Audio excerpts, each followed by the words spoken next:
Good morning, কেমন আছেন? আশা করছি ভালো আছেন। আপনাদের ভালোবাসা আর ঠাকুরের কৃপায় আমিও ভালো আছি। আশা করছি আপনাদের ভালো লাগবে। আজকে 11টার থেকে ব্লগটা শুরু করলাম রান্নাঘর থেকে। আশা করছি আপনাদের ভালো লাগবে। আপনাদের সাথে রান্নাটা শেয়ার করব। দেখতে থাকুন, স্কিপ করে যাবেন না, পুরো ভিডিওটা দেখবেন, তাহলে আপনাদের আশা করছি ভালো লাগবে। এই চলে আসলাম, আজকে মটর ডাল মূলো দিয়ে বানাবো। মটর ডালটা আগে মেপে নেব, মেপে ধুয়ে সিদ্ধ বসাবো। ওদিকে মূলোটাও একটু ভাপাবো। এই যে তারপরে ভাত বসিয়ে দিয়েছি, এখানে ডালটা ধুয়ে লবণ দিয়ে সিদ্ধ বসাবো। দেরি করেই রান্না বসাই, এখন শীতকাল তো বেশি তাড়াতাড়ি করলে খাবারটা দুপুরবেলায় খাওয়া যায় না, ওই জন্য একটু দেরি করে ইয়ে করি। আর আমি এই সকালে ভয়েস দিই বলে মনে হয় ভয়েসটা একটু নাকে নাকে হয় আর মোটা ভয়েসটা হয়। কিছু মনে করবেন না, সারাদিন তো আমি ভয়েস দিতে পারি না, কেন এই রাস্তার পাশে ঘর হলে এত আওয়াজ, এই সকাল ছাড়া আমি ভয়েস দিতে পারি না। এই যে চালটা সুন্দর করে ধুয়ে নিচ্ছি, ধুয়ে চালটা ছেড়ে দেবো। 11টার থেকে কাজ ধরবো, পুরো 12:30টার মধ্যে রান্না নামিয়ে দেবো। মা ফোন করেছিল, ফোনটা ধরলাম ওই জন্যে। এখানে যে ভাত হয়ে গেছে, ভাতটা নামিয়ে দেবো। এর মাঝে মাঝে তো আবার একটু বাপের ফোনও আসে, একটু কথা বলতে লাগে। আর কালকে ভিডিও অনেক শেয়ার করতে পারি না সকাল থেকে, তা এই যেটুকু পারলাম আপনার বন্ধুদের সাথে শেয়ার করলাম। এইটুকুনি আপনারা ইয়ে করুন। আমার তো সারাদিনই কাজ থাকে, সব কিছু আবার ইয়ে করা যায় না, ভিডিও করা যায় না। আশা করছি এইটুকুই ভালো লাগবে। যে মূলোটা সিদ্ধ করে নামিয়ে নিয়েছি, কড়াইতে 5 ফোড়ন কাঁচা লঙ্কা দিয়ে মটর ডালটা সিদ্ধ দেবো। এর মধ্যে ভালোই লাগে খেতে। মটর ডাল মূলো দিয়ে, মুগ ডাল দিয়েও ভালো লাগে। আমাদের বাপের বাড়িতে আবার মুগ ডাল দিয়ে বানায়। যত সবজি দিয়ে ডাল করবেন দেখবেন খেতে ভালো লাগে। আমার আবার প্লেন ডালটা ভালো লাগে না। এই সুন্দর করে যে মূলোটা একটু ভেজে নিচ্ছি, সিদ্ধ করে নিয়েছি কিন্তু, তারপরে এই যে মটর ডালটা এর মধ্যে ছেড়ে দেবো। এর মধ্যে একটুখানি মিষ্টি দেবো, বেশি দেবো না, মটর ডালটা না একটু মিষ্টি মিষ্টিই হয়, ওই জন্য বেশি মিষ্টি দেবো না। ওখানে মূলো দিয়ে সর্ষে বাটা করবো আজকে।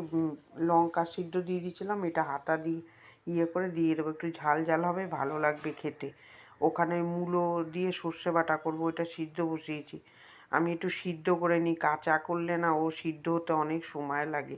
আর আমি গুঁড়ো সর্ষে ব্যবহার করি, বেটে নেই না। তারপর ওইটা আপনাদের সাথে শেয়ার করলাম না। এখানে পালং শাকের তরকারি করব। একটু কালো জিরা ফোড়ন দিলাম, বেগুন দিলাম, মূলো সব দিয়ে দিয়েছি, মনে নেই আর রাখার কথা।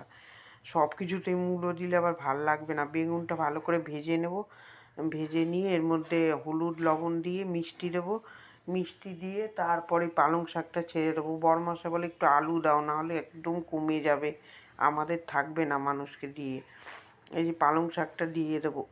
গলাটা একটু ভারী ভারী লাগছে, কিছু মনে করবেন না, ঠান্ডা তো আছেই। আর তাছাড়া সকালে বয়স দিলে মনে হচ্ছে বয়সটা একটু মোটা হচ্ছে, কিন্তু কিছু করার নেই, বেলায় বয়স দেওয়া যায় না। আর আমাদের এখানে দরজা জানলা আটকালেও এত গাড়ির আওয়াজ, ভয়েস আমি দিতেই পারবো না। এই যে সুন্দর করে বেগুনটা ভেজে নিলাম, তারপরে এই পালং শাকটা দিয়ে দেবো। খেতে খুব সুন্দর হয়েছিল, কালকে খেয়েছিলাম পালং শাক। আমি তো এই গ্যাস অম্বলের ভয়ে অনেক সবজি অ্যাভয়েড করে চলি, ভয় লাগে বাবা। পালং শাকে কিন্তু যেরকম ভিটামিন সেরকম গ্যাসও হয়। এই যে বরমশাইকে বলছে এই আলুগুলো কেটে ওর মধ্যে দিয়ে দাও, ছোলাতে গেলে এখন দেরি হয়ে যাবে। এই যে তারপরে কাঁচা লঙ্কা কেটে দেবো আর একটু মিষ্টি দেবো। তাহলে এরমভাবেই পালং শাকটা, বড়ি দিতে হতো, বড়ি ছিল না বলে বড়ি দিলাম না, একটু ধনে পাতা দিয়ে নামিয়ে নেবো। এখন তো শীতকালে সব কিছুতেই ধনে পাতা দিলেই আলাদা একটা সেন্ট বেরোয়, আর কিছু দিতে হয় না। এই যে বড়ি থাকলে বড়ি দিলে আরও ভালো লাগে। বেগুন দিয়েও পালং শাক খেতে খালি একটু ঘন্ট করলেও খেতে ভাল লাগে। যে এখানে আমি এখন আলু সিদ্ধ বসিয়েছি। এই যে মাংস, খাসির মাংসর ঠ্যাং এনেছে, এইগুলো খুব উপকারী, এগুলো জুস করে খেলে খুব উপকারী হয়। এই সারা শীত যদি খাওয়া যায় শরীর ভীষণ, ক্যালসিয়ামের অভাব হয় না। আমরা তো খুব খাই এগুলো, শরীর জোরও আসে মাংসর থেকে, খুব উপকারী। বরমশাই যে আমার ঠান্ডা লেগেছে বলে এগুলো নিয়ে এসছে, শরীরটা খুব দুর্বল লাগছে। বাচ্চাদের যদি জুস করে খাওয়ানো যায়, এইতে হাড় ফাট খুব শক্ত থাকে। এই যে ভালো করে ধুতে হবে, কিন্তু একটু ভিনিগার দিয়ে ভিজিয়ে রেখেছিলাম, ভালো করে ধুয়ে এটা কুকারে সিটি বসাবো। আমাদের মেয়ে তো আবার এই জুস টুস খাবে না বলে আমি মাংসর মতন রান্না করে দেবো, তাইতেও উপকার হয় বাচ্চাদের। এগুলো খুব উপকারী শীতকালে। আর সারা শীত যদি বাচ্চাদের, তাও রেগুলার না, সপ্তাহ 2 সপ্তাহ পর পর খাওয়ানো যায়, শরীর ভীষণ শক্ত হয়, খুব উপকারী জিনিস এটা। এর মধ্যে একটু লবঙ্গ দেবো, এলাচ দেবো, দিয়ে ভালো করে সিটি বসাবো লবণ দিয়ে। ওই যে সিটি পড়ছে, এখানে আমি পালং শাকটা ধনেপাতা দিয়ে নামিয়ে নেবো। হেভি হয়েছিল পালং শাকটা খেতে। শীতকালের জিনিস শীতকালে খেতে দেখবেন খুব সুন্দর লাগে। ওইটা বানাবো। রান্নাটাই আজকে আপনাদের সাথে বেশি শেয়ার করলাম। এই যে মাংস, কড়াইতে তেল দেবো, তেল দিয়ে গোটা জিরা এলাচ ঠেলাচ দিয়ে আলুটা ভেজে নেব। ওই জল দিয়েই রান্না করব, ওই জন্য ভালো জল দিয়ে সিটি বসিয়েছি। তাহলে তো ওই এর ভিটামিনটা বেরিয়েই যাবে, ওর ক্যালসিয়ামটা।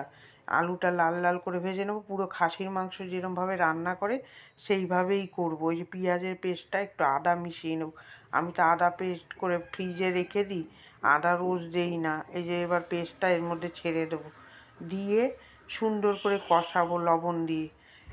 লবণ দিয়ে। ভিডিওটা কার কার ভালো লাগছে একটা লাইক দেবেন, সাবস্ক্রাইব করবেন বন্ধুরা।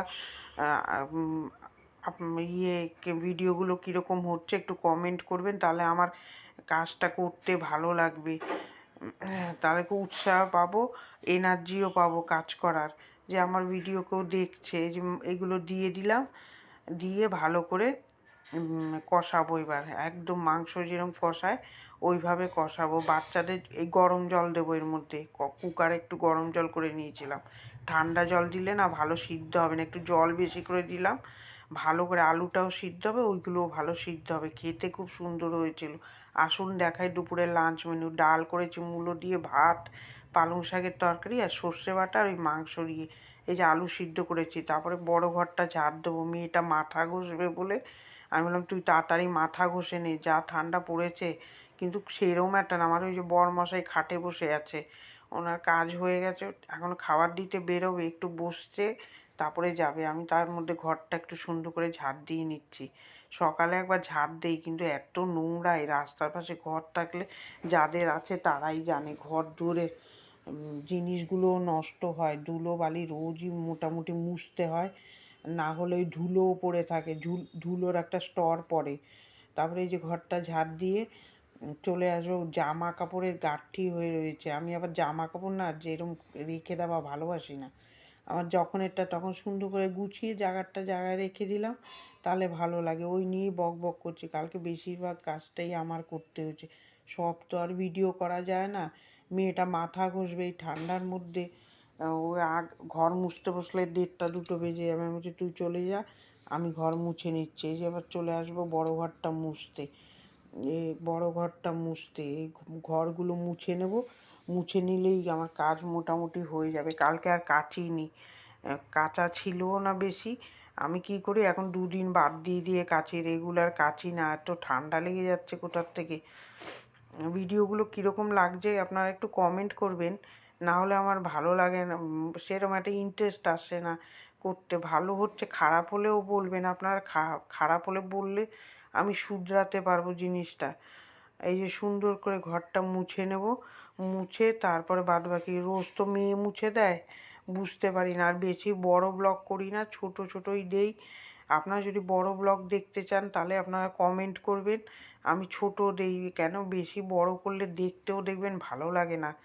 কাজের মাঝে আমিও তো ভিডিও দেখি অনেকে, আমি আবার বিকালে শুয়ে একভাবে ভিডিও দেখি, এক একটা দিদিভাইয়ের ভিডিও দেখি, ভালোই লাগে বেশ দেখতে। আমি ওই অন্য কিছু দেখি না। এই যে এরকম ঘরের কাজ করে, ওদের কাজ দেখে আমারও মোটিভেট হয় ঘরের কাজ করতে। এখন তা আস্তে আস্তে আমিও ভিডিও করছি। মনে হয় ইউটিউবে ভিডিও করা খুব সহজ, কিন্তু না, আমি করছি তো, করতে খুব কষ্ট হয়। সারা দিন চলে যায় এই ভিডিও করতে যেই কাজ করতে হয়, সেটা যদি 5 মিনিটে হয় সেটা আমার 10 মিনিট লেগে যায়। তারপরে এই ঘরটা মুছে নেবো। এই যে মাংসর লুকটা আপনাদের দেখালাম, এবার এই বাসনগুলো মেজে নেব। সব তো আর পুরো দেখানো যায় না, তাহলে তো ভিডিও অনেক বড় হয়ে যাবে। সংসার কি আর 8 ঘন্টার কাজ, অনেক কাজ থাকে। এই যে বাসনগুলি মেজে নিচ্ছি, গ্যাস মোছাটা শেয়ার করিনি। আপনারা কীরকম ভিডিও দেখতে চান সেটা আপনারা কমেন্ট করে জানাবেন। আমি তো এইগুলিই করি, বাইরে টাইরে কম যাই। সংসারে কাজ নিয়েই বেশি থাকি, ওইগুলি আপনাদের সাথে শেয়ার করি। এই যে তারপর রান্নাঘরটা মুছে নেব, তাহলেই আমার মোটামুটি কাজ হয়ে যাবে। কালকে মন মেজাজটাও খুব একটা ভালো লাগে না, মাঝে মাঝে কী হয় মন মেজাজও খুব খারাপ লাগে, কিছু ব্যাপারে মনটা খারাপ হয়ে যায়, আবার এক এক সময় ভালো লাগে, আবার এক এক সময় মনটাও খারাপ লাগে। আপনাদের হয় নাকি কমেন্ট করবেন। আবার এক এক সময় কাজে খুব ইন্টারেস্ট লাগে কাজ করতে, আবার এক এক সময় মনে হয় দূর আর এই ভিডিও করব না, সেটাই ভাবি কেউ দেখে কি না। আমার বরমশাই আবার বুঝায় যে কাজ করো, দেখবে এইটা করলে আবার ভালো এনার্জিও আসে। এই যে বাসনগুলো ধুয়ে নিচ্ছি, আর কালকে মুডটাও খুব একটা ভালো ছিল না আমার। দেখুন বরমশাইয়ের সাথে বক বক করে যে রোজ তো আর কাজ করতেও ভালো লাগে না, মাঝে মাঝে একটু মুড চেঞ্জও করতে হয়। এই সুন্দর করে মেজে টাইলস টাইলস ঘষবো, আমার তো এগুলো রেগুলারই কাজ। সংসারে কাজ দেখবেন ভালোবেসে করলে কাজ করতেও ভালো লাগে। এরকমভাবেই আমি সংসারটা আজকের থেকে তো না, সে অনেক দিন থেকে এসছিলাম 17 বছর বিয়ে করে, তখন থেকে এই সংসার সামলে যাচ্ছি। একদিনও সে কোনো জায়গায় থাকতেও পারি না, আর কোনো জায়গায় থাকিও না। এই সংসারের পিছনে খেটেই গেলাম সারা জীবন। অত কম বয়সে আর এখন কত বয়স হয়ে গেছে, মেয়ের বয়সই কত বড় হয়ে গেছে দেখুন। তখন থেকেই একভাবে না ঘোরা না ফেরা, এইভাবেই কাজ করে যেতে হলো আমার। এই যে রান্নাঘরটা পরিষ্কার করে নিলাম, ভিডিওটা এখানেই এন্ড করে দেবো। ভিডিওটা কার কার ভালো লাগছে একটা লাইক দেবেন, সাবস্ক্রাইব করবেন, আর খুব ভালো লাগলে আমার শেয়ার করে দেবেন আত্মীয় স্বজন বন্ধু বান্ধবের কাছে। ভালো থাকবেন, সুস্থ থাকবেন। আগামীকাল একটা ভিডিও নিয়ে দেখা হচ্ছে। টাটা।